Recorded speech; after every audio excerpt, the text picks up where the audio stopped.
Well, hello and welcome to this very special live streamed event celebrating the launch of the new Marches Careers Hub. It's a network of schools and colleges working closely with partners to deliver what's known as the Gatsby Benchmarks, principles of good career guidance, which are focused on improving careers outcomes for young people. The Marches Local Enterprise Partnership and Careers and Enterprise Company have combined with employers and local authority partners across Herefordshire, Shropshire and Telford and Wrekin to get this off the ground. And today is the culmination of all of that effort. We've got a fantastic programme lined up for you over the next 90 minutes. Later on, we'll be joined by Radzi Chinyanganya, the former Blue Peter presenter and author, who'll be telling us about the pivotal moments in his career journey, as well as answering some of your questions too. We'll also be hosting a panel discussion right here in the studio, bringing together employers and representatives from the Marches Local Enterprise Partnership. But you can get involved too in the show today by putting your questions to the panel and taking part in some of the live polls, which will be running throughout the next hour or so. I'll explain a bit more about how that's going to work in a couple of minutes. We've also been out and about gathering the views of employers and people who are passionate about preparing the next generation for the world of work. And we've got a few other surprises along the way on our show too here in the studio. Now, the Marches Careers Hub wouldn't be possible without more than 50 corporate volunteers who give their time as enterprise advisors working with the Hub and career leaders, and we need to say a very big thanks to them all. We also, of course, need to recognise the role played by the local authority partners who work with the LEP and Careers Enterprise Company on this project. That's Herefordshire Council, Shropshire Council and Telford and Wrekin Council. Now, as I mentioned, there's going to be an opportunity for you to get involved in some polls that we'll be running throughout the course of the show today. And to do that, you'll need to log on to our website, which is menti.com, MENTI.com. We've got a special number that you'll then need to enter to get through to our polls, which will flash up on the screens at the relevant time throughout the course of the show. And the number that you need, if you want to write it down, is 5382 7967. You'll also see on our screen here there's an opportunity for you to send in any questions that you've got throughout the course of what you're seeing this afternoon, and those questions will be coming straight through to us in the studio so that we can talk to some of the panellists on your behalf. Okay, that's enough for me for now on. I think it's time to meet our very first studio guest.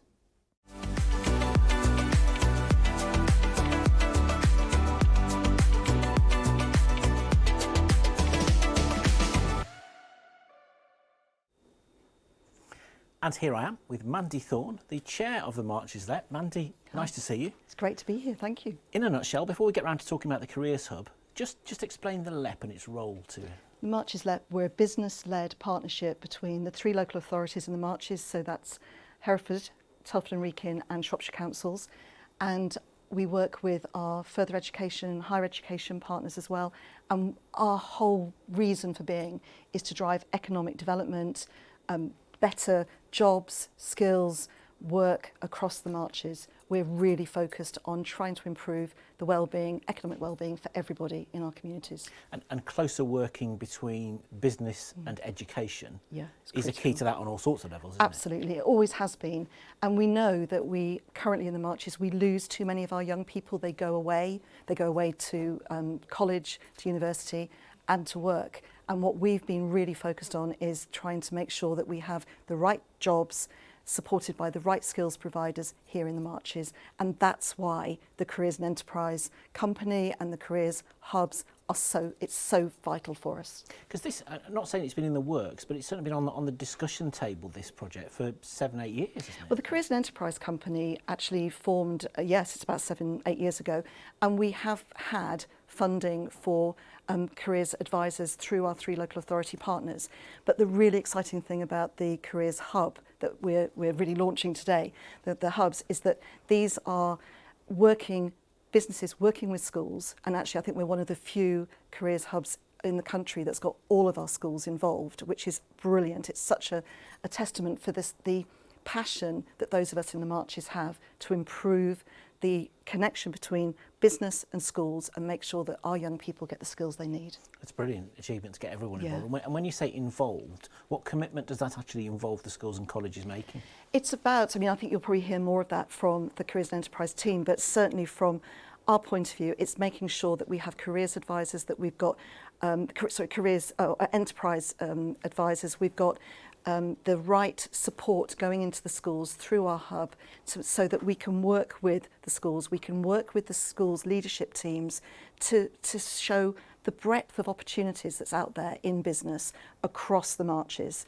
You know, whilst we are a very rural area, we've got the most incredibly dynamic, enterprising and innovative companies, and we all need skilled staff. We need to be able to offer that opportunity. Well, and of course, and you see it from multiple perspectives as well, I don't you? Because of course you are an owner of a business as well as chairing the LEP, so you know what's needed at one end of the chain, and then you may be able to sort of feed that into the other end. So what do businesses need at the moment, and what's changed, do you think? Well, it's really interesting when you say that, because I think what businesses have always wanted to be able to recruit young people and train and develop them. It has sometimes been very difficult for businesses to maybe know how they can do that, and that's one of the things that through the Careers and Enterprise Hubs we can help. We can help show what opportunities there are, what training courses there are, that the continual learning that we want our young people to be able to access. But as an employer, I mean, I was actually talking to some of my team earlier today.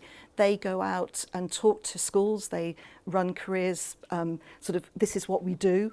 And I mean, my business, we're in the care sector, but it's not just about care workers. You know, we have registered nurses who work for us. So we recruit people at degree level, we recruit people and take them through high level apprentices into catering, into administration, into facilities management.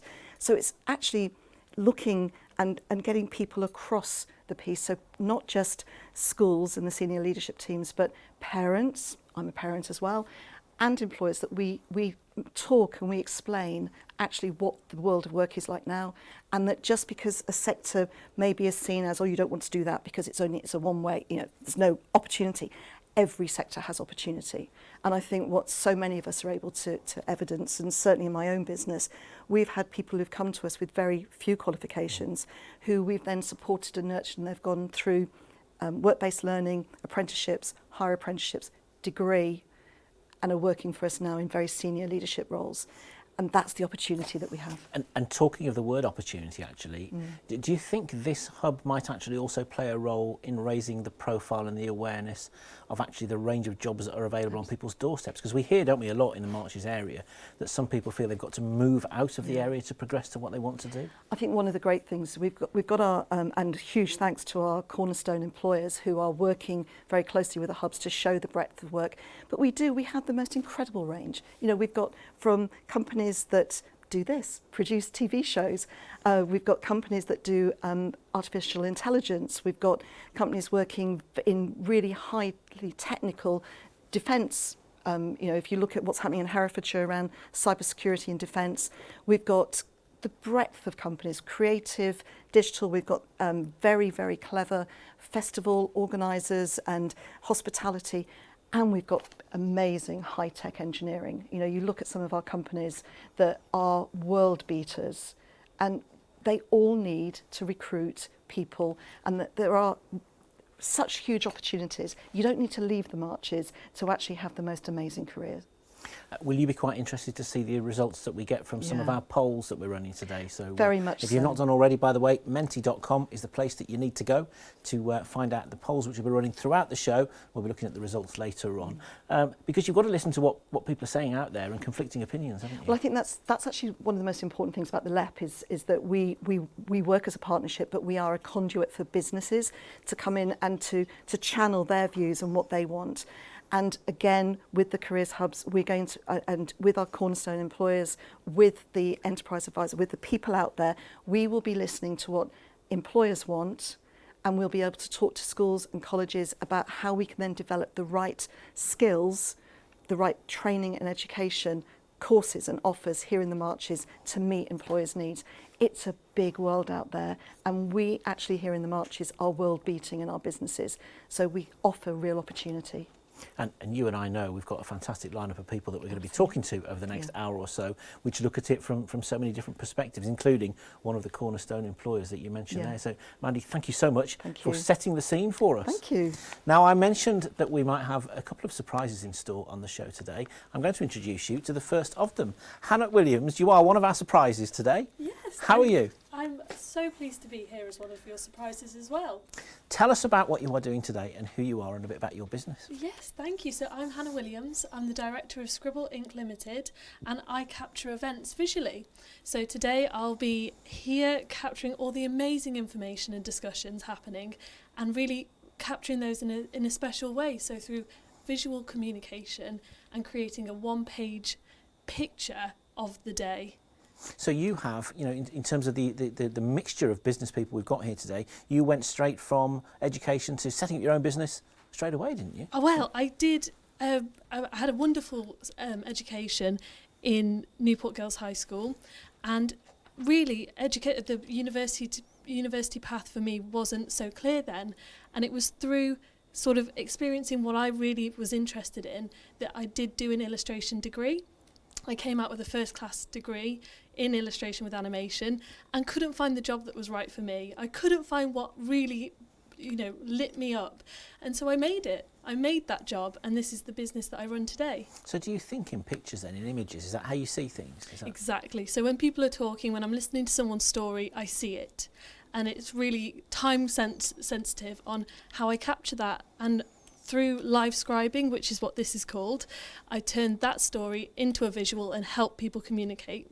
So over the course of the next hour or so, every element of what happens on this programme today will be reflected somewhere on this creation here. I am in awe of how you actually work. How do you work out how much space you're going to need for each bit? It's good practice. It's a good skill.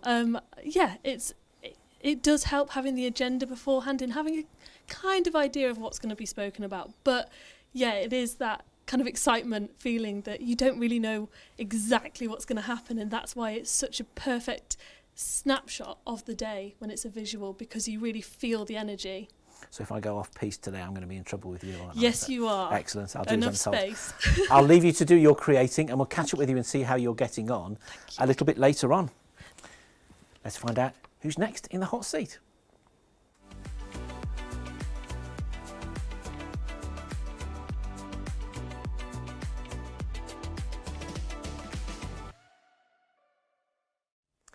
Now then, Claire Hutchinson from Careers and Enterprise Company has joined us through the magic of Zoom. Claire, nice to see you.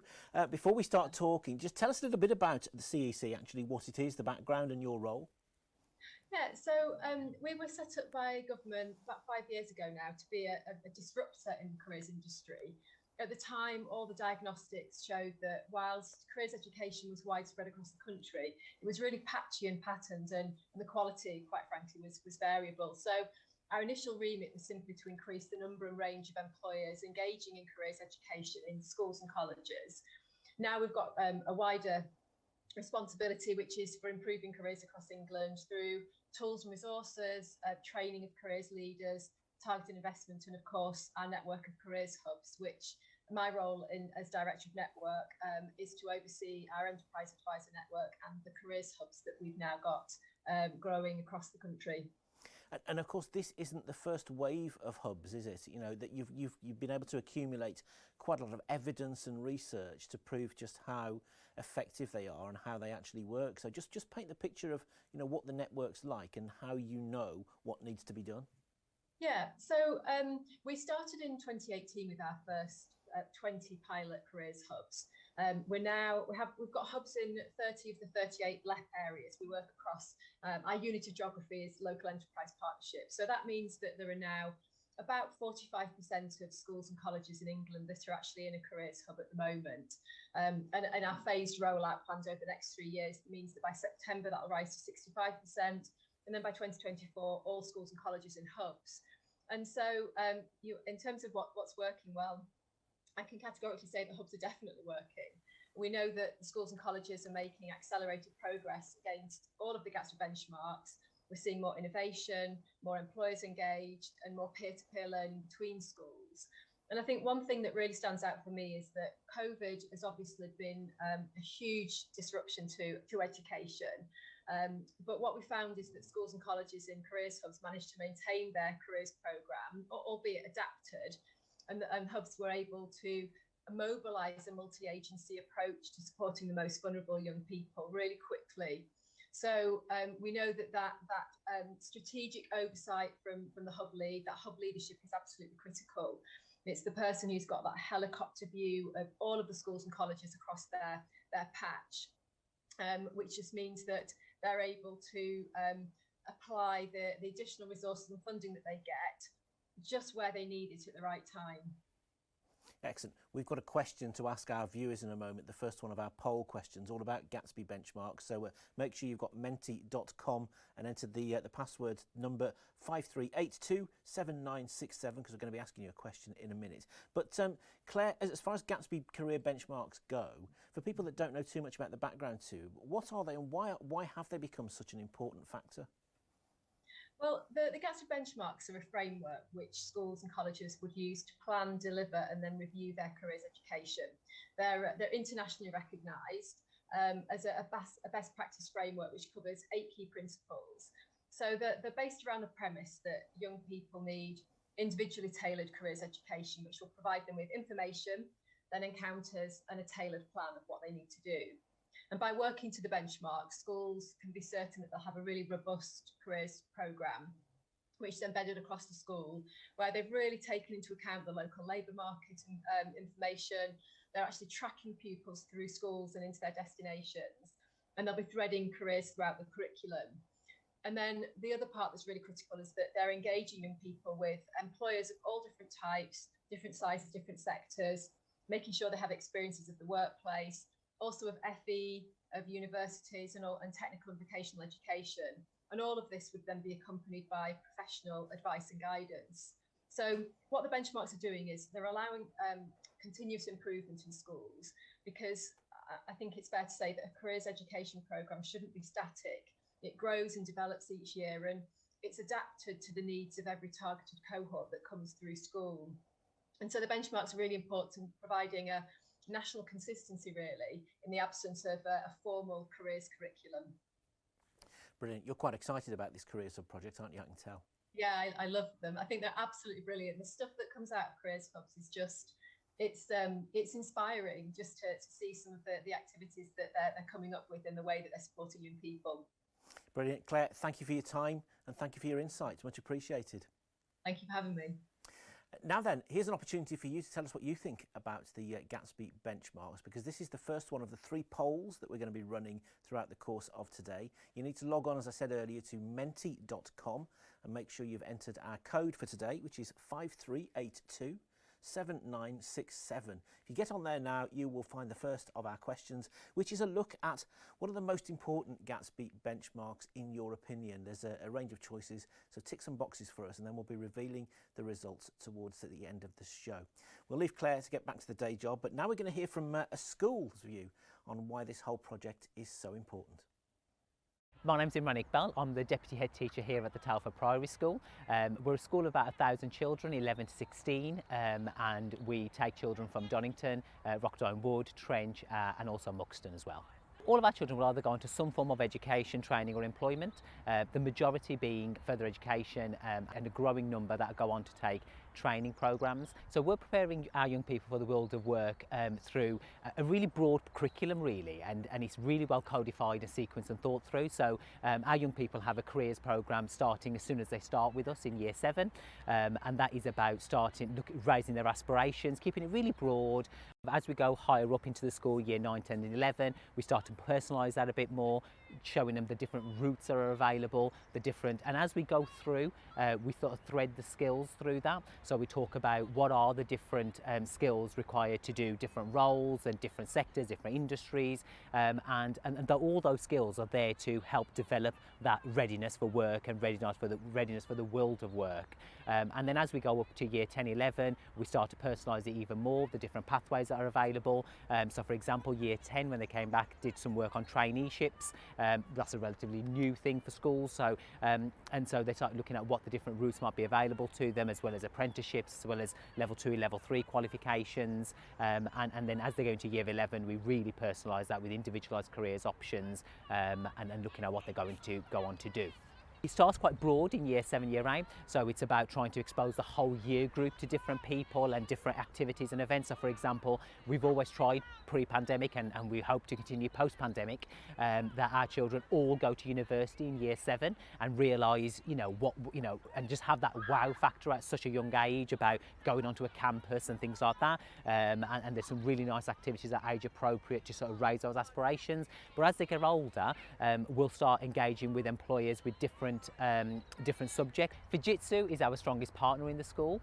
So we started off with doing some work where we did a launch video so that so Fujitsu could use it with their employees to help to engage colleagues and to get colleagues to volunteer and give them a bit of background about the school and explain what it's about and what we want out of the partnership.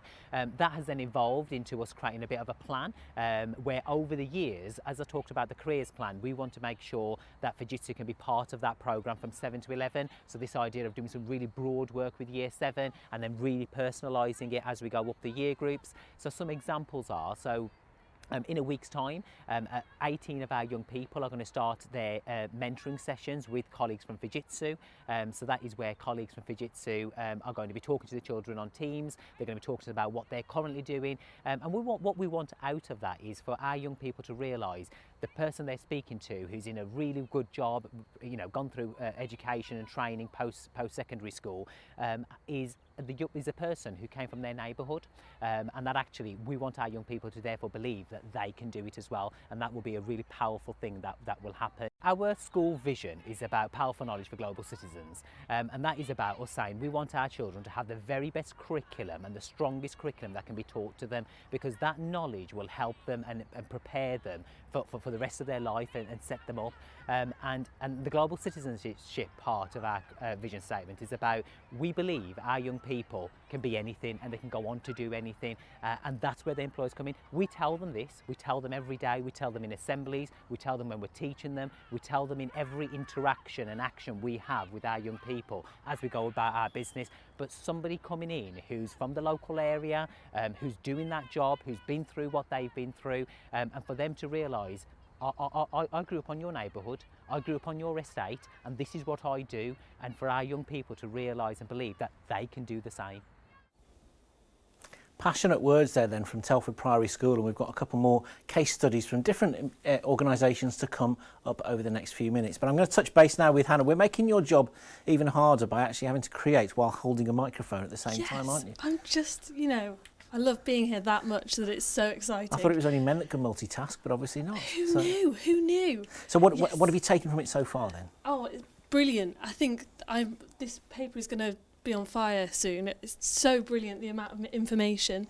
So really from Mandy, just this idea of how vital the hub is going to be and how economic development and the focus on well-being are going to be at the forefront, I think, of how it's a joint effort, isn't it, moving forward.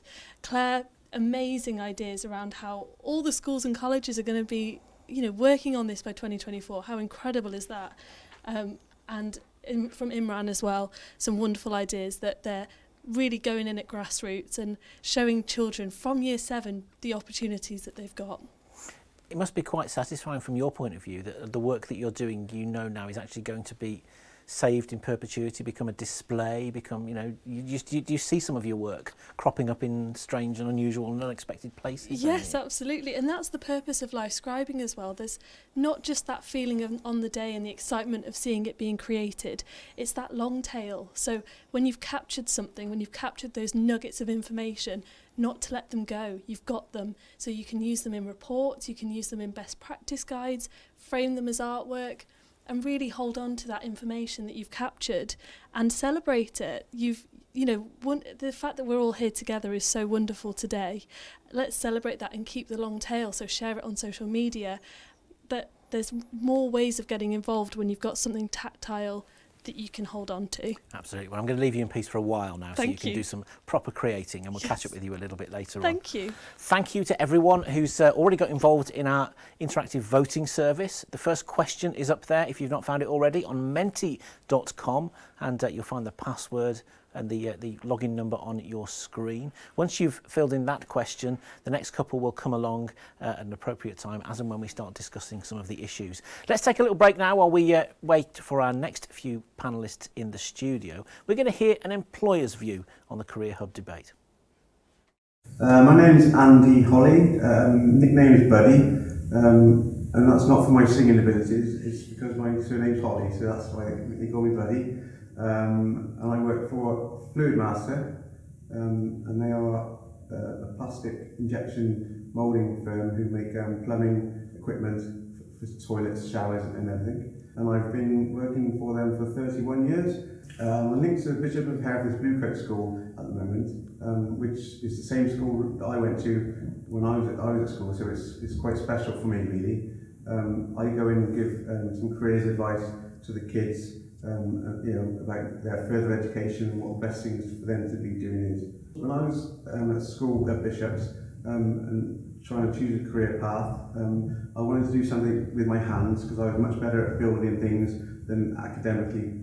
I really wanted to do an apprenticeship and get a trade, and I came here in 1991 for my first and only ever job interview I've had, and I had to do a tool making apprenticeship, which was brilliant. I loved it, and I was in the tool room then for another 29 years or something like that, and then I had my accident, which changed everything really. My apprenticeship was great for me because I was interacting with all people not even my own age, and it was good fun, but you're doing a job at the same time, so that was a big learning curve for me, where it was good to have fun, but you also have to have a serious side of you. So as growing up through my apprenticeship, that was quite important that I was with others, so I could bounce off them as career-wise as well as camaraderie.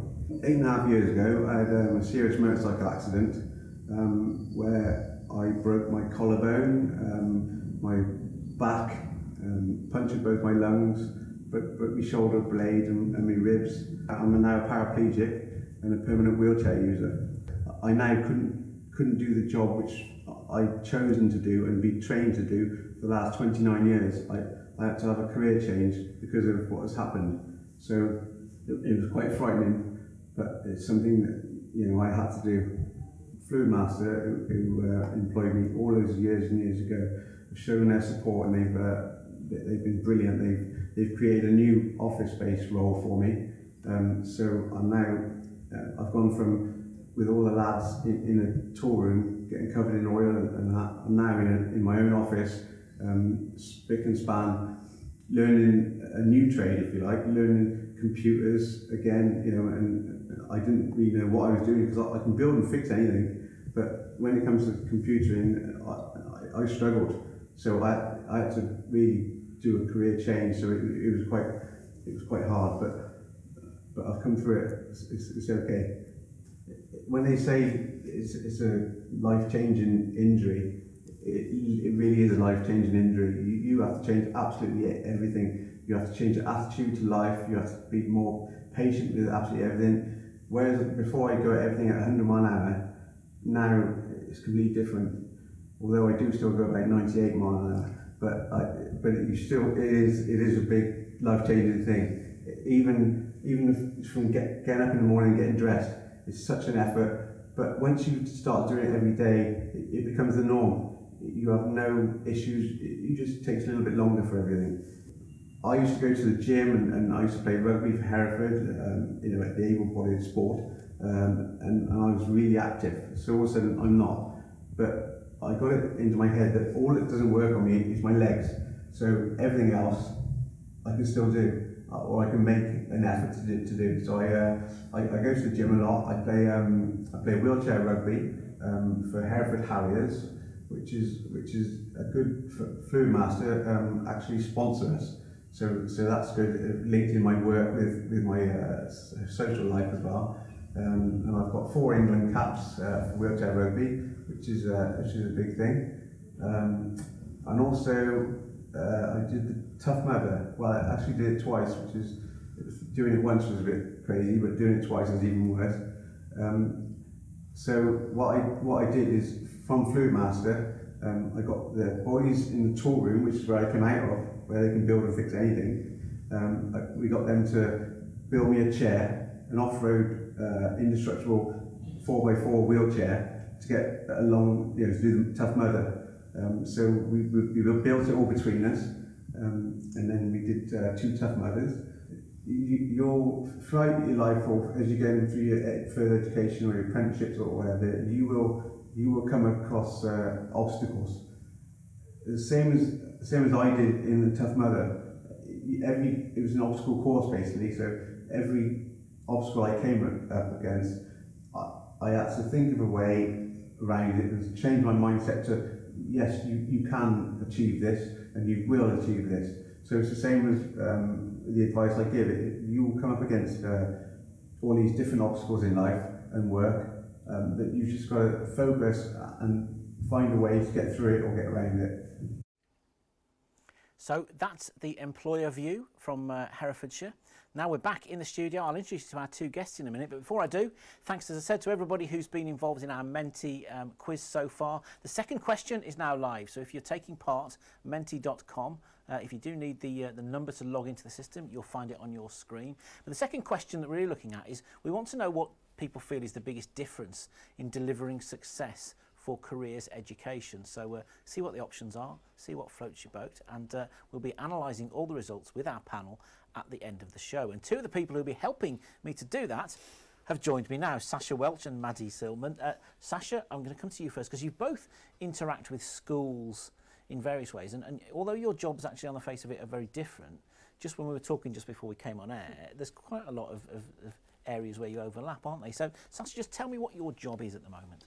So currently I work for the National Trust at Attingham Park, one of the sites near Shrewsbury, and I work on the ranger team. So I look after the estate, which covers loads of different aspects of sort of outdoor work and interacting with the public and so many different things. So. And how did you get involved in that? So I'm currently still a student, so I'm yet to start my full-blown career, so to speak. And part of my university course requires a year in industry. So my course is Wildlife Conservation and Environmental Management, which is a Bachelor of Science degree. And so to continue to do my placement year, I decided I wanted to work outdoors, and Attingham thankfully offered me the job, so I'll be there until July, and I started in September. And what better place to do it than in a real environment like that, and what a fantastic part of the country to do it in as well. Yeah, definitely. Maddie, what about you? Your employer is very, very different to that, isn't it? So. Yes, I work for a company called Sequani Limited in Ledbury in Herefordshire, and we're a scientific organisation. We're testing new medicines for safety. But we recruit a lot of new graduates, so people like Sasha would be in our scope for a suitable employee at Sequani. So would your company be involved in things like COVID vaccine research? Not necessarily vaccine work, but new medicines, so possibly COVID treatments we would be looking at, definitely. So Ledbury, I guess one of the big issues there is to make sure you've got the right pool of staff that you need for some quite specialist jobs, isn't it? Yes, and of course it's a small rural area. The more local people we can recruit, the better. But sometimes we do have to go outside to look for people with very specialised skills. Now, Mandy mentioned at the top of the show this very important thing, which is the Cornerstone employer system, and you're part of this, aren't you? The likes of ACO, Capgemini, Kia Highway, some big companies involved in it. So what does being a Cornerstone employer involve? Well, it means that we obviously liaise with the Careers Hub to provide the employer perspective. That's very important. But our role is to be ambassadors. So we're out there in the community making sure other businesses are linking in with schools as well. It's spreading the word. That's our key role. And Sasha, now I know you'll both have a perspective on this, but you had a involvement with schools, didn't you? And this guess my job idea is to try and engage young people into, I guess, breaking down stereotypes as well as much as anything else. Tell us the background to that. So I was approached by our head office at Attingham, and they said, we've got this school that's doing a Guess My Job event online to challenge stereotypes. And they chose me because I'm currently the only female ranger at Attingham. And traditionally, an estate ranger, or warden as they used to be called, is quite a male role because it's playing with lots of big machinery, and it's stereotypically one of those male things to do. But so they thought I'd be a good candidate for the Guess My Job because I am currently the only female doing it. And I'm going to take a punt here that nobody guessed your job. Or did I they? don't actually know. I'd like to find out, but I'd be surprised if they did, yeah. But once they did find out, they had lots of brilliant questions about it all, so that was great. And because Maddie, you've tried this approach as well, haven't you? Yes, yes, and we often send our lady scientists into schools, and people rarely guess their jobs, rarely. What's the split in your company then, male, female? It's about 60% female to 40% male. It's quite a female-dominated organisation, which is quite unusual in itself, I guess. Yeah, that's interesting. People maybe wouldn't automatically expect that, would they? No, not in science. Careers advice and you know, trying to actually second guess what young people want to know, need to know. How do you approach it, you know, in terms of, you know, how much information do you think young people want and when do they want it? One thing I've done with quite a lot of young people is I've done some basic personality profiling. There's a very, very quick psychometric that you can run to help people to think that personality is just as important in terms of driving a career choice. And then we will help people to look at the skills they've got as well. And then slowly, if you've got those two building blocks in place, you can then start to put some suggestions and ideas in front of people as to what they might do. So it's really providing people with the basic building blocks, and then they can just go off and think about what their options are. And you, Sasha, have sort of got a foot in both camps, haven't you, really, at the moment, in terms of, you know, being part in education, but hopefully looking at something that which you want to turn into a career, or is this an extended work placement, work experience? How do you view it? I view it on quite a broad spectrum, I suppose, because I did originally approach Attingham and the job they were offering because I thought this is something I could potentially want to do as a future career, and that's still very much a possibility. But then again, there's so many different options out there, and it's like you were saying, the days of doing 25 years service and then receiving your gold watch for one company is very much sort of in the past. And there's so many different jobs people my age can do, and you can have lots of fingers in lots of different pies, so to speak. And I still don't actually know what I want to do when I finish university, but I really enjoy the freedom of being able to sort of choose, and that comes with all the different life experiences I've had, because I didn't go straight to university out of school, and I did a bit of my own thing, and I still do. I take time off at different parts of the year to do something I enjoy, so yeah, it's I definitely want to keep options open. There's no certain plan at the moment, definitely not. Do you look back now and think that you're glad you did it the way you did it, and was there pressure for you to do it in different ways, you know, when you left God, school? yeah, no, definitely. My parents were all for the sort of let's go to university thing. They were quite open to the idea of having a year out, because my older sister had done that as well, and lots of their family friends we knew had done a year of travelling and work in the real world, and I think that I learnt a lot more from doing that on my own, so working in the real world and doing a bit of travel and sort of mixing and matching it. I learned so much more doing that than you learn a lot at school, but life experience wise, that's where I really learned the valuable stuff. So I'm really, really glad I did it, and I wouldn't change it. If anything, I'd have another year out. You haven't ruled it out yet? No, I haven't, no, exactly. And I see Maddie was nodding there as well, because there isn't a one-size-fits-all approach, the journey that you get to a job. Not at all, no, a career is a journey. You know, there are very, very few people who have got an absolutely clear vocation from a young age as to what they want to do. So you have to sort of move through as, you know, experience guides you, I think. How much of the type of jobs and the type of skills that are needed by companies like yours changing at the moment? Well, I mean, you know, we are in a state of flux, aren't we? But the fundamentals are always there. People have to be able to work as a team. Communication is critical. You know, all of those things. I don't think they're going to change. I don't see them changing because they've been there forever in the world of work. And it's helping people to understand that those things are there as fundamentals and we'll always be looking for them as employers. And what's the benefit to you as a business for being so closely involved with this project, you know, as a Cornerstone employer or something? Obviously, you know, it ticks, you know, corporate responsibility boxes, but also, does it give you an opportunity to help shape the curriculums at some of the schools and colleges around the area? Yes, it does. And for me, it's all about minimising that gap between what a young person's expecting of the world of work and what we're looking for. And the smaller that gap, then the more successful the employment is going to be for an individual, and that's to everyone's benefit at the end of the day. I'll ask both of you finally this question. I know you're coming back to join Radzi for our panel later on, but for now, this question I'll ask both of you. Is there a particular piece of careers advice that you have either been given or have given out that particularly stands out for you? Who wants the most thinking time on that one? You jump in whenever you like. I'll jump in because it's the question I've had before. I do genuinely believe go with the flow. It will all come right in the end. I think people worry too much about making the big decision. At the end of the day, everyone will find their level no matter where their starting point. What about you, Sasha? Are there milestones or particular things, turning points or junctions where you've turned left where you could have turned right maybe at times in the...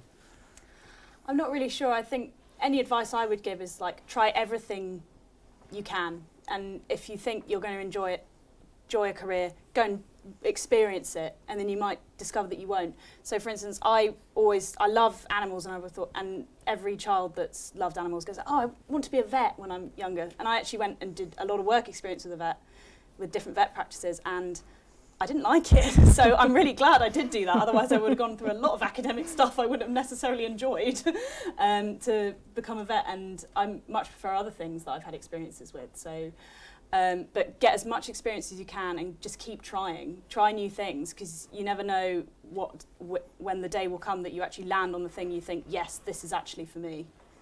And I'm still not there yet. I've still got to figure that out. So. I sense you've still got some new things to try. Yes? Oh, yes, I just get that feeling. I don't know why I do, but I do. Thank you for now, both. I know you'll be joining us on our panel later, and we're going to be hearing in a moment from somebody who knows a thing or two about trying things, pushing the boundaries. That's Radzi, best known as our Blue Peter presenter, and at the Crucible Theatre in Sheffield at the moment, if you like your snooker, that's where you will find him broadcasting on television when he's not talking to us. So we'll be talking to Radzi in just a couple of minutes. First though, let's hear a college perspective on this latest project. Hello, I'm Karen Hayward, Careers Leader for Shesbury Colleges Group.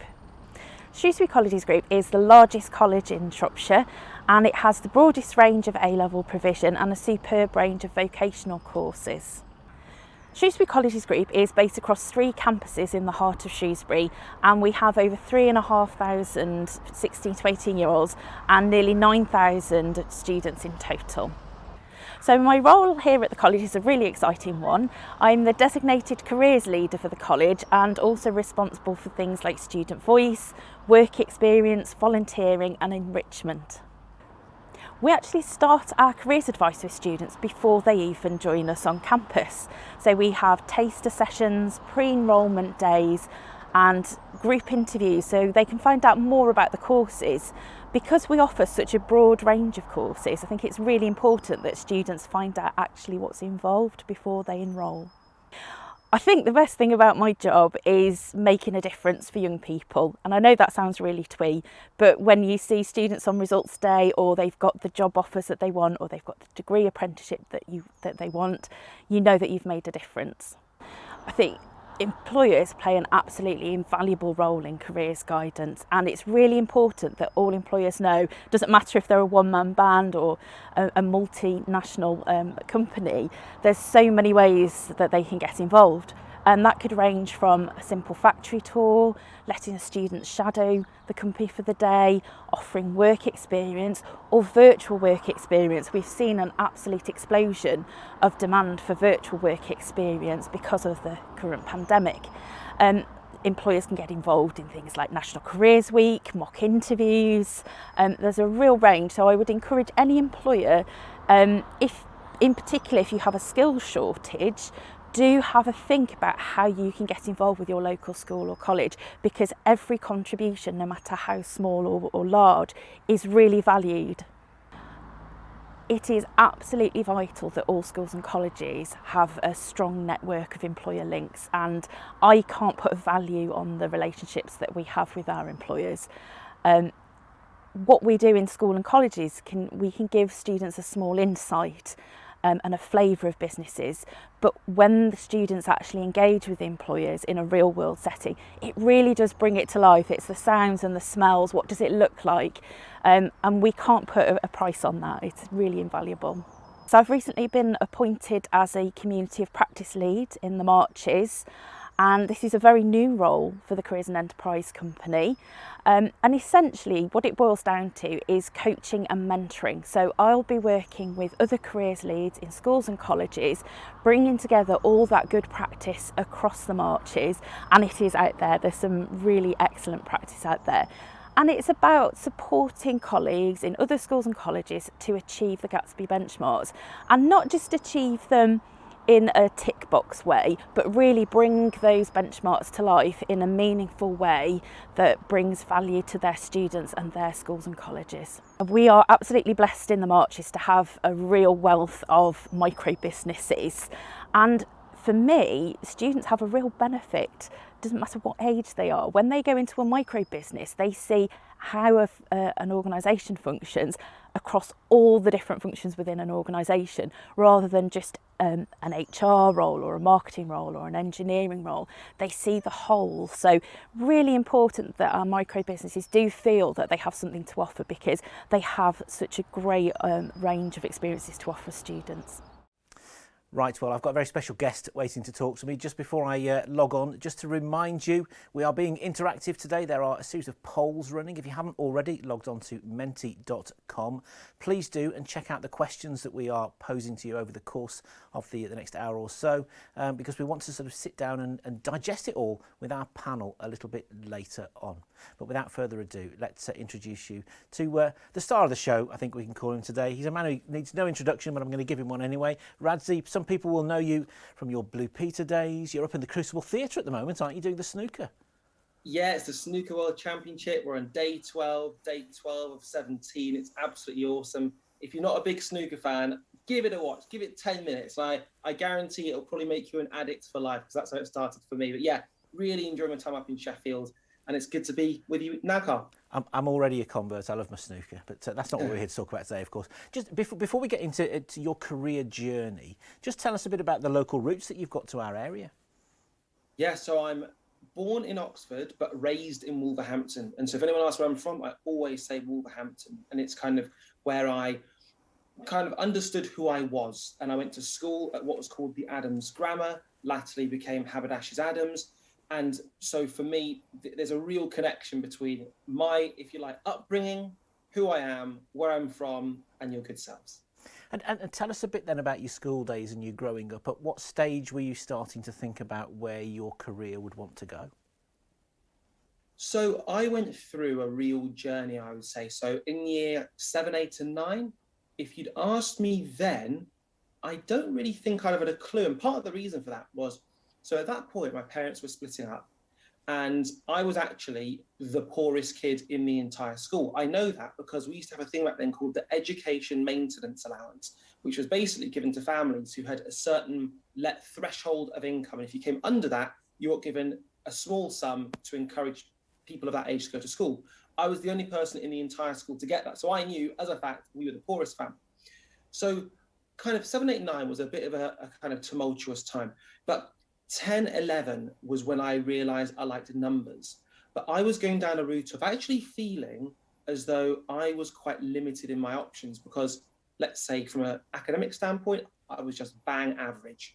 From a sports standpoint, I was not bad at all, but the areas of sport I was into, they weren't really career options. And it wasn't until I really hit sixth form that I thought, actually, want to potentially go down the engineering route. So my work experience at year 10 was at an engineering place. That's when I realized I definitely want to do engineering. And that was really crucial for me, because actually getting hands-on experience to say, this is something I'm now seeing and it isn't what I thought it would be, that was really important. In sixth form, it was all about economics. I loved numbers. I loved the subject. I loved the business side of things. I loved how you could use your brain to apply it to a social science. It wasn't an exact thing at all. It was about an idea or an instinct, or taking experience and applying it to essentially a bet. And then it wasn't until my time at university that I realized that I wanted to become a skeleton bobsleigh athlete. And I was training to make the Winter Olympics in 2014. And I'm not sure we saw the Winter Olympics in 2014. I wasn't there. So I failed in that endeavor. But during my time at uni was when I started to present. The first time I ever did any public speaking was year 10 at my school, the Adams Grammar. And I didn't do too badly then. So I knew there was something there. I explored it at university, having failed chasing one unicorn at university, namely becoming a skeleton bobsleigh athlete, which I had 3 years of investment. I decided I'm going to chase the second unicorn, which was presenting. And I spent 3 years of working for free, being a mascot called Spike the Lion, a mascot called Busby the Word, worked at the 2012 Olympics, the Paralympics, all for free, to get my eventual opportunity in TV, which was a runner's job. We're earning £41 a day, living in a hostel with mice running through the kitchen. Off the back of that, got offered this role, condensing the story, on a show called Wild, which is about animals and adventure on CBBC. But I only got that because I wanted someone with an extreme sports background that skeleton bobsleigh gave me. Off the back of Wild, they wanted somebody to start on Blue Peter who was a known face, but somebody that was new, which meant there were only two of us. They chose me. I started on Blue Peter, and as they say, the rest is history. But it's quite a convoluted journey of me going from thinking in an ordinary way, because I felt like my life was ordinary. I felt our financial situation meant that I was limited. And something changed, and I decided, you know what? I don't want to live the rest of my life with regret. I don't want to do what everyone else does. I'm willing to blaze my own trail. I don't know any presenters. I don't know anyone who works in TV. I don't even know what TV really is, but I'm gonna find out. And like I said, it took me a long time. I eventually got there in the end. And that's part of what I really want to encourage young people to do, is we talk about chase your dreams. If you can speak it into existence, and that's fine. But what I would say is that you'll never find out if you don't try. It might be no, it might not work out for you. It was pretty much a no for me right up until it was a yes, but you'll never know unless you give it 100%. And also to maybe explore areas that aren't the classics, because that's what you're traditionally told. That's what the status quo is, to explore well, I had an African father, so that means accountancy, pharmacy, medicine, these very clearly respected roles, especially in Zimbabwe. But I thought, I don't want to do that. That's not for me. And society tells you, get some strong A levels, get yourself a good degree, get yourself a secure and safe job. But none of my heroes lived secure and safe lives. So I thought, I don't want to do that. I want to do something else. And so that's a very long answer to your question. I do apologize, Carl, but that's a little bit of a flavour of how I got into presenting. Well, it's good. So, I mean, just touching on what you just said there, then who were some of your heroes growing up? I had a myriad of people, ranging from the world of professional wrestling, ranging from the world of snooker, athletics, cartoons. Invariably, alpha males was who my heroes pretty much were. Michael Jackson, Freddie Mercury, people from the Gladiators. But it was, regardless of who your hero is, I can guarantee you one thing about him or her: they will be extraordinary. And to be extraordinary, you have to do something that is extraordinary. So being ordinary is not enough. And when I say not being ordinary, one of my close friends is a teacher. He's a phenomenal teacher. He lives for teaching people. He loves it. To me, that's extraordinary, because he's doing something ordinary in an extraordinary way. I've got another friend who is a magician. I've got friends who do many, many things. But for me, if you do something extraordinary and you don't give it your all, you're doing an extraordinary thing in an ordinary way. That, in my opinion, is ordinary. So it's all about being totally authentic and true to who you are, to therefore be extraordinary. One of the things that we're talking about, obviously, through the course of the show today with the Careers Hub, is the links between education and business. What sort of careers advice structure was there for you at the time when you were, flitting around trying to think about all of these things? And are there any particular moments where you thought, I got some really good advice there, or maybe some bad? It was both. So I was told that TV is about, quote, who you know, not what you know. And that's fine, but what does that even mean?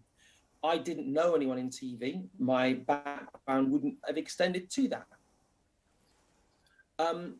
But one thing that I remember one of my teachers saying to me is that whatever you choose something you're passionate about, because you will do it for the rest of your life. And when you're 16, the rest of your life just seems like this kind of strange concept. I'll be young forever. And it's not until you get a little bit older that you suddenly realise that life really isn't forever. And even if we put it into context, so if you decide to go to university, you'll come out at 21. A lot of people will get married at around 30 years old. So you have 9 years before you're married. A couple of years after that, you'll have kids. So when you look at the end of university to having kids, that's 10 years. If I change that number to just being, well, that's the time I spent in senior school plus a few extra years, that's not that long. And so I had access to a few things that were really useful, but more than anything, it was actually people that believed in me. So I remember Mr. Chapman, my IT teacher, just saying to me, Rads, you're better than this. And that was massive to me. I remember Mr. Thompson saying in my GCSEs, Radsy, if you give this your all, he said, you will be an A-star student in this subject, in DT. He went, you know, I tell you the truth, you will get an A-star in this. And I got an A-star. And so a big thing for me is that sense of belief and understanding that I think careers advice is that. It's advice, it's guidance. It can say, hey, what strengths and weaknesses do you have?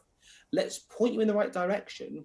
And it's up to you how fast you want to travel. Or maybe you actually decide that these might be some of my weaknesses, but I love them. And I actually want to get better at them. Perhaps you love languages, but you don't necessarily speak many or any languages. Why not blaze your own trail, and why not learn languages yourself? So for me, careers advice was really good in working out my strengths, working out my weaknesses, and then working out potential opportunities, or at least a direction to move in. We've got some young people from around the area that want to ask you some questions in a moment, Ramsey. So I'm desperate, hopefully not preempting too many of them. But I'm interested to know then, sort of, what drives you on from now? What gives you still that drive to do? Have you got a bucket list of things that you want to achieve? So if I'm going to be super honest, I've reached a kind of, I think it's possibly come off the back of COVID, and it's made me sort of realise and reflect and be quite introspective. So my dad passed away about 4 years ago, and that made me realise that life isn't forever. That's a big thing for me. And actually, I don't want it to say on my gravestone, Radsy worked more shifts in television than anybody else. I don't want it to say, Radsy transitioned from the studio to VT seamlessly. There's more to life than that. And so for me, actually, one of my long-term aims is politics. I love politics. I don't necessarily love who currently represents us in politics. So again, why not blaze my own trail? And so there's the politics side of things. Then there's also the fact that, I guess the kid in me, I just want to make my mum proud. I also want to make 10-year-old Radsy proud. And, you know, for anyone who watches snooker, I mean, a few days ago, a guy tapped me on the shoulder and said, all right, Rads, how are you, mate? And I said, all right, Ron. And that guy, Ron, is arguably the greatest snooker player of all time, Ronnie O'Sullivan. I think, blimey, my granny wouldn't have believed that the guy that we used to watch every single World Championships during my Easter holidays in Dundee knows my name. Or the same in athletics, the same in sort of world's fastest people, strongest people, whatever they might be. That is kind of partly what spurs me on, is the idea of maybe telling stories, shining a light on certain areas, and getting all the people I grew up and I really used to respect, sort of friends I found, had amazing anecdotes. And my job means I have incredible anecdotes. And so I want to also find out how many more anecdotes can I gather. And I bet some of those anecdotes are not probably suitable for a family audience that we're talking to today, so we'll gloss over maybe some of those. Do you still get starstruck by meeting any people, celebrities? Well, all I would say is that what is fame? If I go to your school, wherever you're watching this, or your workplace, a number of people will know you. Therefore, you're famous at school, you're famous at college, you're famous at university, you're famous at work. It's not that big a deal. All it is slightly scaled up. So for me, fame, most famous people, I'd say, are a bit of a letdown, to be honest with you. But the people that I love are people that have moved a needle. So Tony Benn in politics got to ask that man a question. Oh my goodness, couldn't even get my words out. There's a DJ, random one, called Tim Westwood. Love the dude. And again, with him, I was nervous. There are certain greats in athletics. Michael Johnson, every time I see him, he reminds me that I look like his son. And every time I think, Michael Johnson knows my name. And so I love that, but I suppose I can kind of go in the same way that, you know, your teachers have an actual name and an actual life outside of school. I can accept that, as well as saying it's Mr. Warren Smith at school, but actually outside he is a man, a lovely man, a wonderful man called Mark. And so I do get starstruck, but I keep it inside, but it's not that many people. Tony Benn and Michael Johnson probably not in the same sentence too often in conversations, are they? So take yourself back then to maybe when you were a 13, 14-year-old at Adams Grammar in Newport. If you could tell that 14-year-old Radzi something now that you have since learned that you wish you knew at the time, what would it be? It would be a lot of girls are going to have no interest in you. You are going to feel like you are so run-of-the-mill. You're going to go through a lot, and you're going to question whether it's possible. Is possible. Keep putting your best foot forward, do the right thing, and always ask why. People that smoke in school, take drugs in school, perhaps have a kid first in school. All these people, if you want to join them, that's up to you. But first, ask why. If you want to be a doctor, like your mates, ask why. Why do you want to be a doctor? Or perhaps you just decided it. What's causing you to have that ambition? Is it coming from the external, or is it coming from the internal? Is it something you want, or is it something you perceive other people to want from you? Because at the end of the day, it's only you that's opening up your own eyes in the morning. It's only you that looks at yourself in the mirror. It's only you that sits on the toilet at night. So the bottom line is, whatever you choose is for the rest of your life. So at least make it the right decision at that time. I think that's a fabulous message.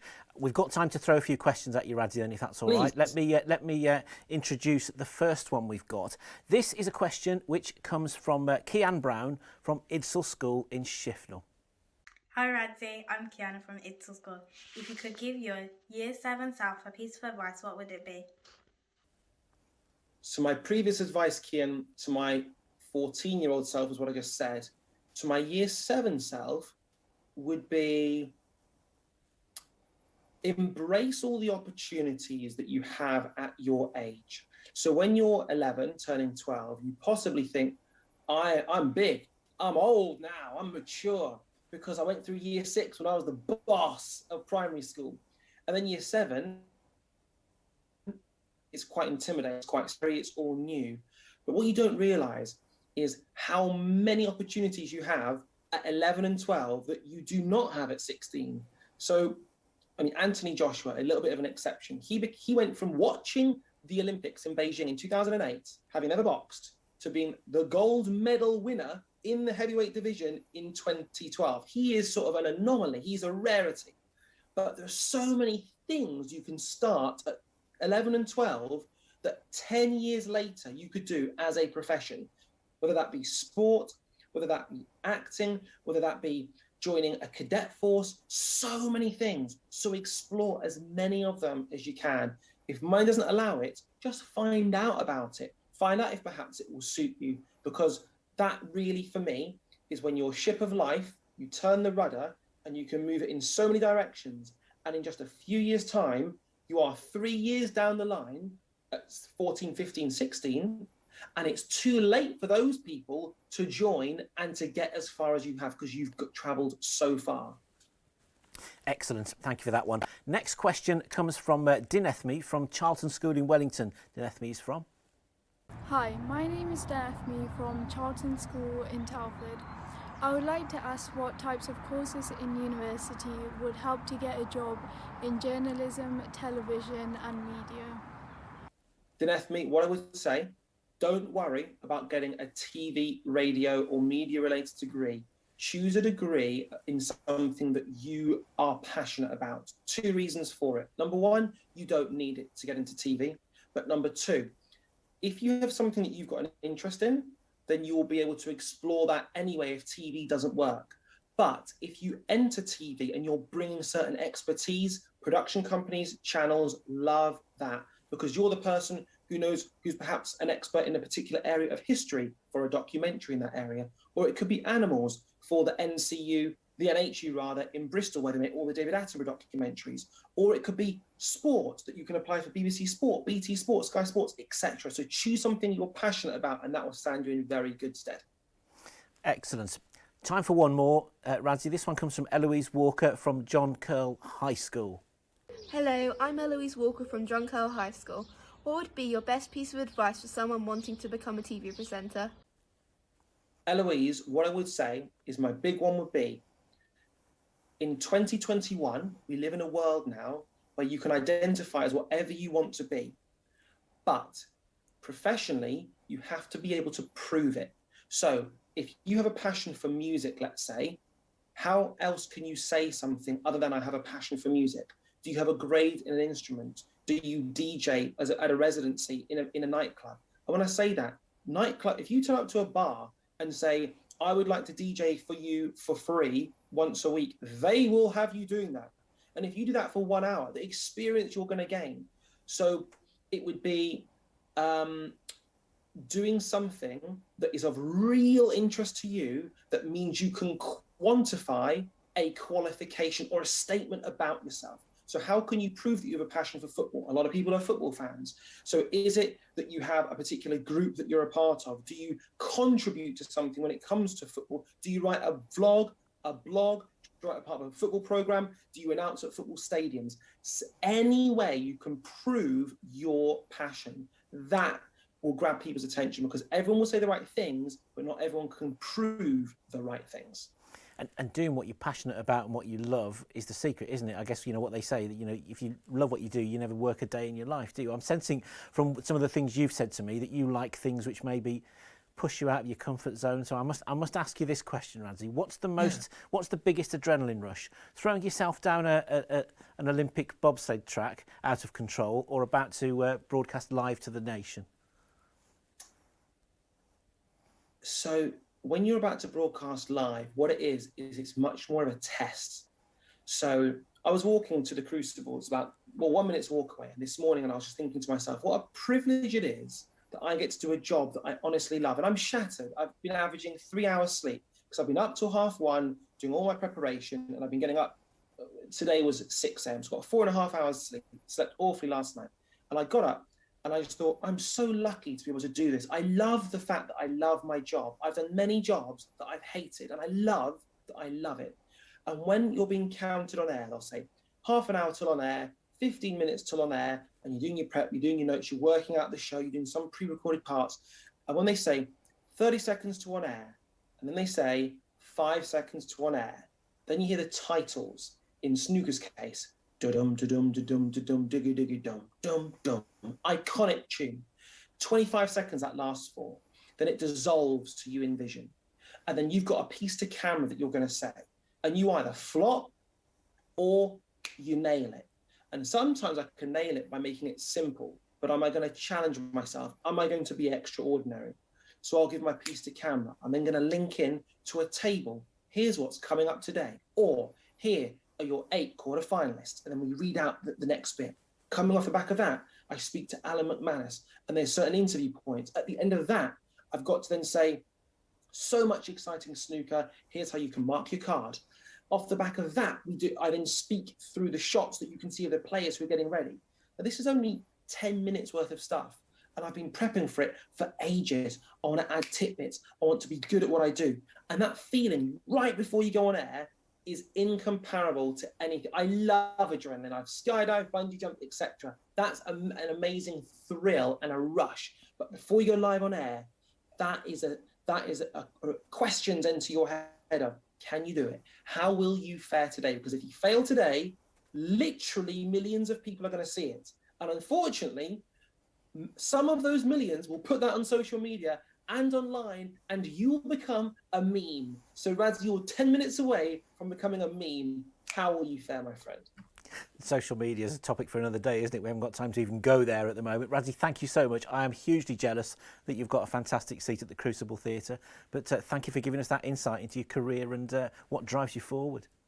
My pleasure, Carl. Thank you for your questions, and thank you for the 3 people who asked really insightful questions too.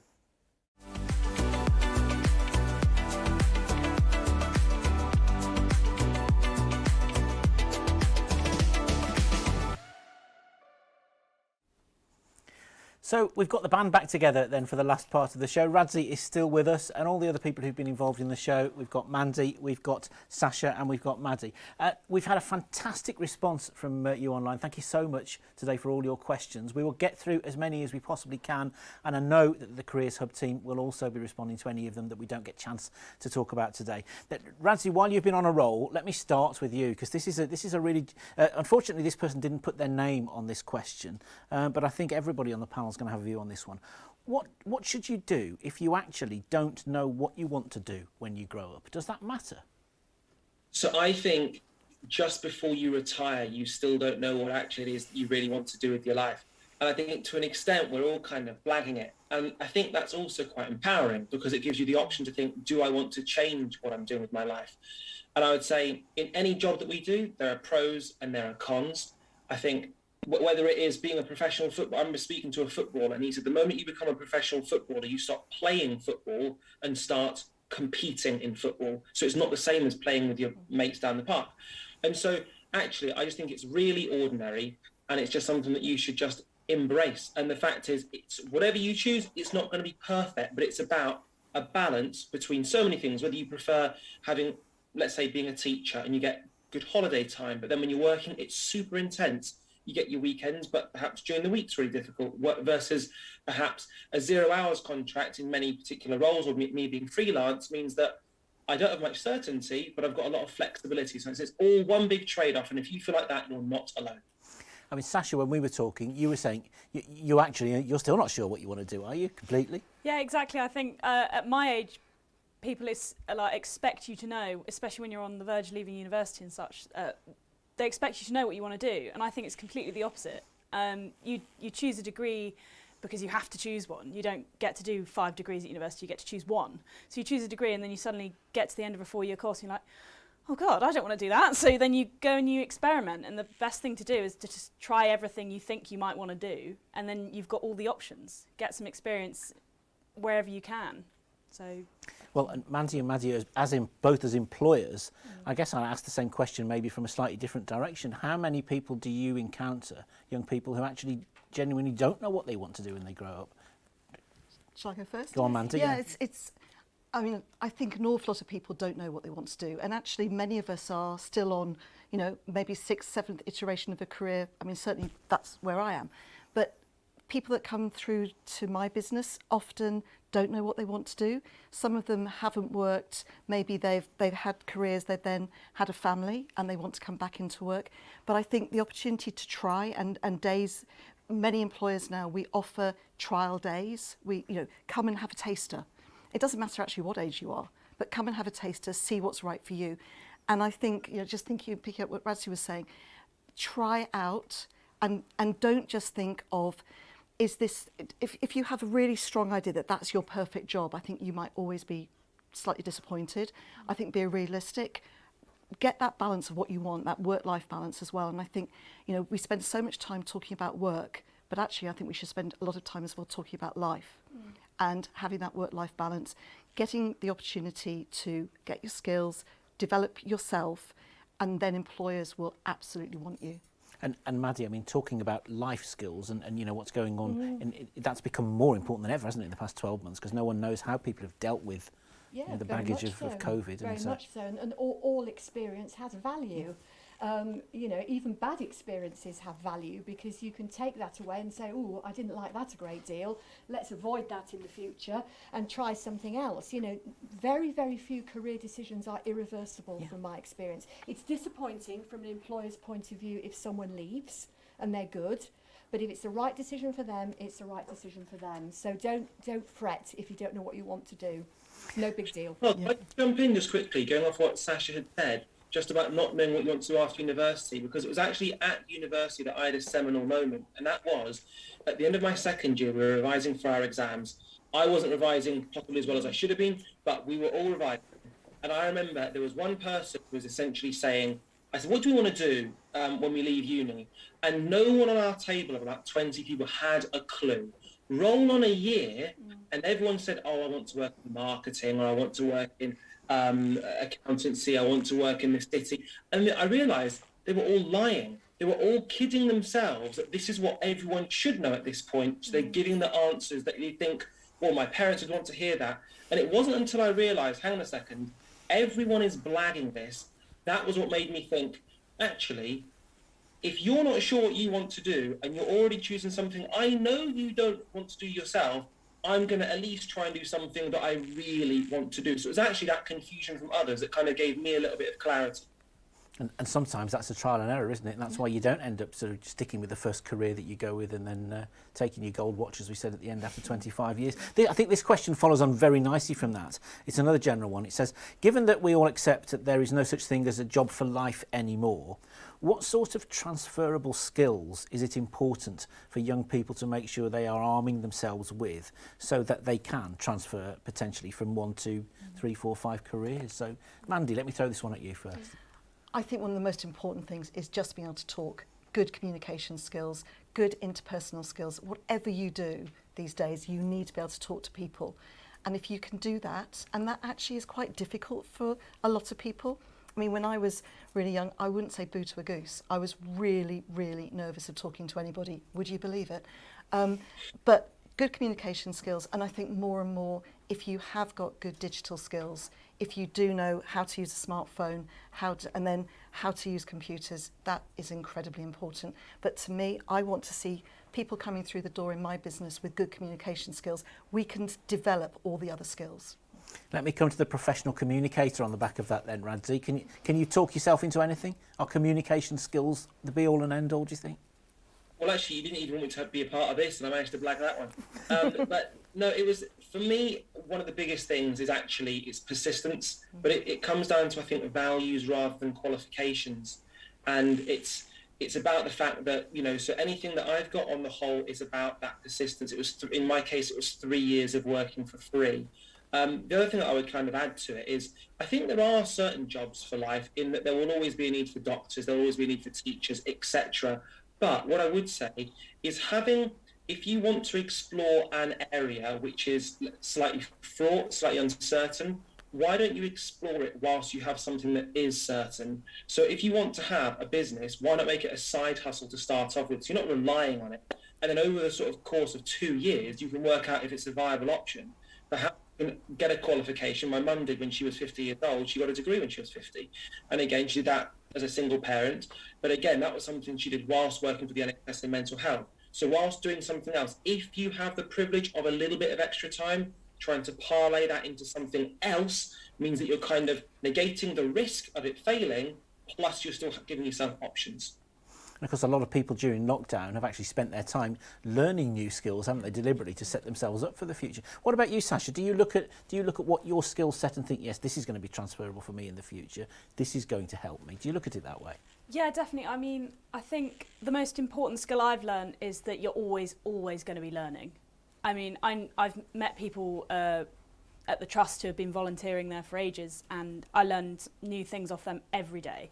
I mean, you cannot just turn up to a job and expect, and if you've studied really hard for it, and you cannot expect to know everything. You really just can't, because, I mean, I've met people, for instance, I've met a guy who has been working with sheep in sheep farming for 60 years, and every lambing season he says, well, I've never seen that before, sort of thing. I mean, it just, like, constantly, no matter who you are going to learn new things, and I think that's a really important sort of life skill to take in, is that never expect you know everything. There's always going to be someone who can give you that little bit of advice, that little bit of a push, that something that gives you the sort of confidence to continue, and then you've got skills to transfer over with it. So definitely keep learning, because you always will be.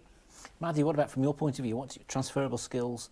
Do you look at that, and what do you look for? Well, we're always looking for people who can work with other people. There are very, very, very few jobs when you're working in complete isolation. There are a very limited number.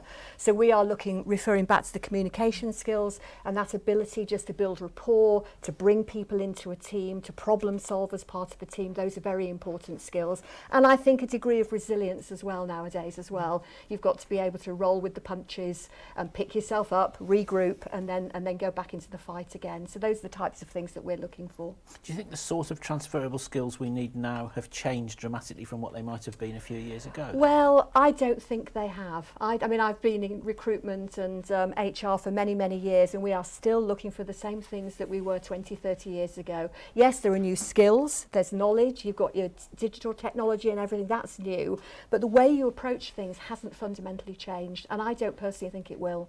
We're people at the end of the day. We're people working together, and those things will remain constant, I think. Everybody's nodding to that one. Now, this third question here, I'm going to paraphrase it because it's quite a long one, but the gist of it was, this is a question from Anne, which is all about how we make projects like these careers hubs properly, fully inclusive and celebrate diversity. I think what she's really talking about is how important is it for a project like this to make sure that it catches in its net people who might have fallen out of traditional education or don't feel fully supported. I'm going to start with Mandy from this one, from the LEP's point of view, because I guess that's one of the big boxes you needed to tick. It is, and we need to make sure that whatever we do is inclusive.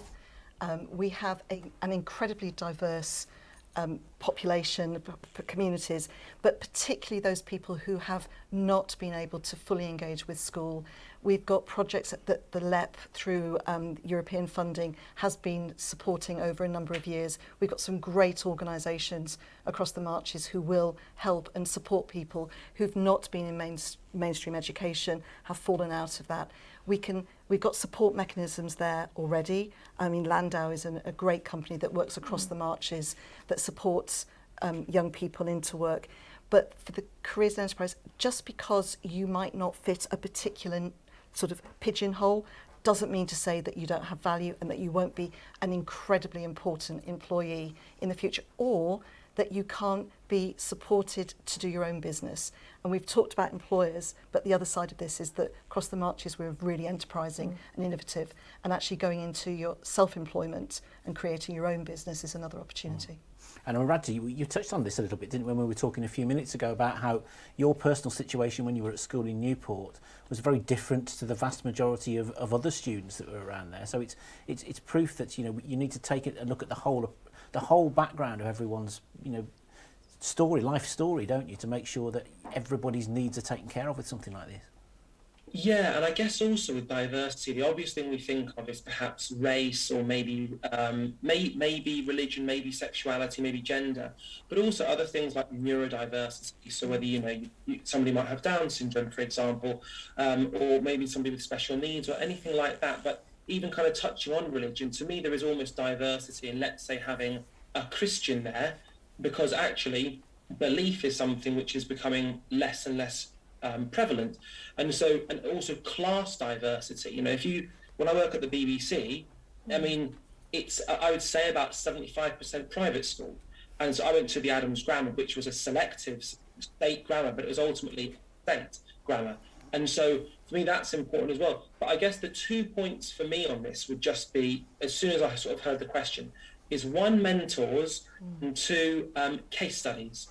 So if, as a person who represents a certain community, when I see people like me, whether that be because I'm disabled, whether that be because I'm black, because I'm gay, because I'm whatever, if you see someone like yourself, you suddenly see it being possible. You suddenly see that glass roof being, oh, hang on a second, it's a lot higher than I thought. And then also having case studies, again, where it's not only have I got somebody that I can possibly reach out to, but, oh, there is a boy just like you in insert area who managed to do this, and all of a sudden it just changes your aspiration, because it's not a coincidence that if you go to the poorest parts of the country, indeed the world, that your environment becomes your reality. And if you don't know a single doctor, how on earth do you expect to become one? And so those would be my 2 big things, be case studies and mentors. And Maddie, from your point of view as an employer, I mean, I guess this is one of the key areas for you as well, isn't it? Yes, obviously. I mean, employers need and want diverse workforces, because that improves creativity and all sorts of things within the workplace. And the role of the Cornerstone employer is also very much around social mobility and getting into those places where the role models don't exist and starting to get those conversations going. So it's vitally important. And Sasha, I mean, with your work at the National Trust, I mean, that's as an eclectic bunch of people that you could possibly ever hope to work with, isn't it? Yeah, I'm really lucky actually working there, because we are a really diverse organisation. I mean, as such a large and instantly recognisable organisation, we have to be diverse, like to fit in with the modern world. I mean, that's what you have to do now, and it's the right thing to do. And I've met so many fantastic people just in the short time I've been there, and it's brilliant because you get all the different perspectives, and again, you learn all these new things, as I said before, and it's really enjoyable. But so yeah, I mean, I'm so lucky to work where I do, and even in the outdoors team, like, it's just brilliant. I really enjoy it. So brilliant. Now, time's getting the better of us. Thank you to everybody, as I said, who did send us questions. Everybody that we didn't get round to, we will be sending responses to over the next few days. Just time, though, to take a look at what you've been telling us over the course of the broadcast. We've been posing a series of multiple choice questions on the Menti app. And as they say on all good reality TV shows, the results are in. They've been independent. Have they been independently verified, folks? Probably. Anyway, the results are in. Let's have a look. The first one, we were looking at the Gatsby Benchmarks and the principles of good careers advice. And we wanted to know what people thought the three most important were. Actually, you've got quite a decent spread here, haven't you? But addressing the needs of each pupil comes top of the pile, along with encounters with employers and employees. If I had to put my money on anything, Mandy, I would have thought maybe that one might come out top of the list. I think. Yeah, but I actually, in many ways, I'm pleased that addressing the needs of each pupil is higher, because we tend to forget that each of us, we're all individuals. So if we can look at what each individual wants, we're able to then ensure that there's the right encounters with employers. You know, it's not one size fits all. So actually, I think that's pretty cool. I like that. How do you feel? I think it's the right way round as well. Linking curriculum to learning to careers is obviously really good as well, isn't it? Because that's been the key that's going all the way through our discussion today, hasn't it? So we like that one, do we, folks? We do. And experiences of workplaces, that opportunity to test out the workplace, to go in, to have these work trials, really important. Let's see what the results said for our second question then. Let's have a look at question number 2. This was all about the 3 key factors that make the biggest difference in delivering successful careers education. And this one, business champions directly involved in school and college life. There's lots of good nods there. Radzi, from your point of view, I know you were hidden behind the graph briefly there. Would you have liked to have seen more opportunity to engage with business during your education time? Do you think that's come on leaps and bounds since? I imagine it has gone on leaps and bounds since. I mean, when we in our careers room, it used to be a filing cabinet when I was in school. That's the level you're talking about. And there was one page. I remember at the time I wanted to be a banker, because it just basically I looked up what salary had the highest, and it was a banker. I pulled it. Looked at this one A4 page and thought, yes, I'm going to dedicate my career to these 16 lines.